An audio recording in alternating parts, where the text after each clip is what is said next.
राम राम भाई, मेरे सारे छोटे वीडियो में मेरे चैनल पे आप सभी का हार्दिक स्वागत है। आज सुनते हैं एकादशी की कथा।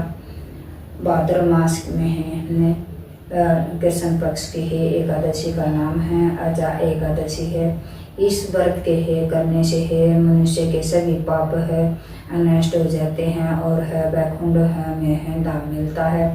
इस है व्रत को हो श्रद्धापूर्वक से है किया जाए तो है यह सभी मुसीबतों को दूर करता है। आइए है सुनते हैं इस है कथा इसकी कथा। प्राचीन काल में है नए धर्म है एक है राजा हरिश्चंद्र हुआ करते थे और है वह बहुत ही सत्यवादी और है राजा वचनबद्ध थे। वही कहते हैं कि वह तो क्या राजा हरिश्चंद्र बने वह पक्की निष्ठा और है वचनबद्ध थे।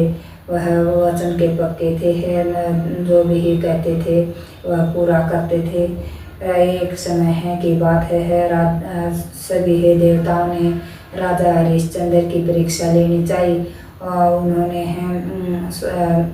रात राजा हरिश्चंद्र को सपने में दिखाया है कि ये उसने है अपना सारा राजपाट वैकुंठ ऋषि को दे दिया है। सुबह उठा तो ऋषि उसके द्वार पर खड़ा था और बोला हे राजन, आपने स्वप्न में मुझे पूरा राजपाट दे दिया है।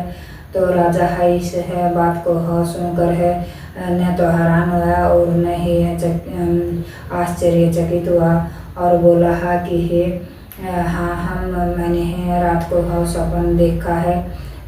तो वह सपन के अनुसार वचन के अनुसार उसने सारा राजपाट उस मुकुंद ऋषि को दे दिया और खुद वनों में चला गया। वह राजपाट देने के बाद में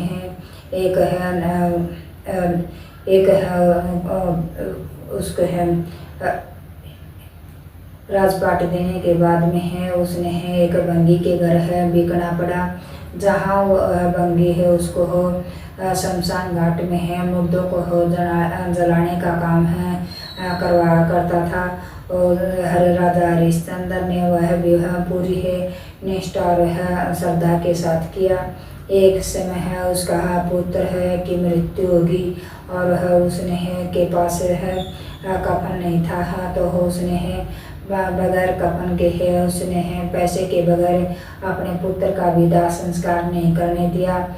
तो वह पूरा वचनबद्ध था, इसलिए उसने रानी ने अपना चीर फाड़ कर उसको उसके पैसे न दिए और अपने पुत्र का दाह संस्कार किया।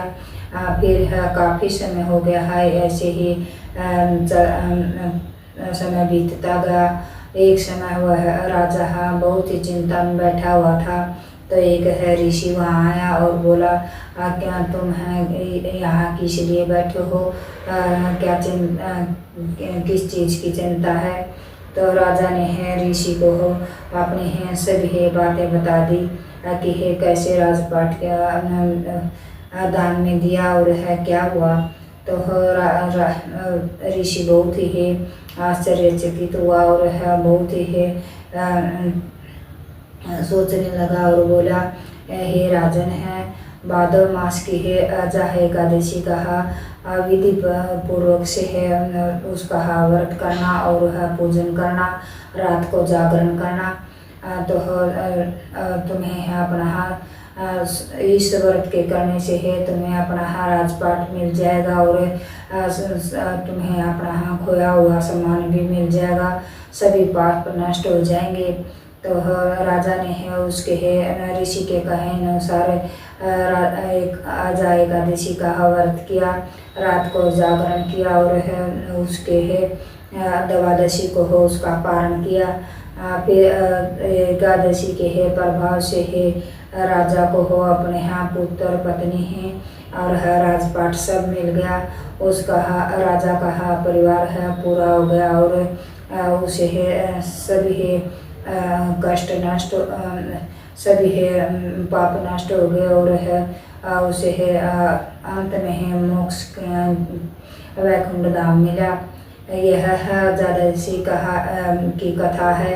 अगर है एकादशी का व्रत है श्रद्धा और भाव से किया जाए ये तो बहुत ही फलदायी है और यह सभी है मनोकामनाओं को पूर्ण करने वाला और सभी संकटों को दूर करने वाला है और है इसके करने से है सभी मनुष्य के सभी कष्ट हैं दूर हो जाते हैं। जैसे राजा हरिश्चंद्र के है दुख कष्ट कटे हैं और है उसका परिवार पूरा हुआ, ऐसे सबका हो और सबके है मनोकामना पूर्ण। जय हो माता एकादशी की, जय हो सच्चे दरबार की।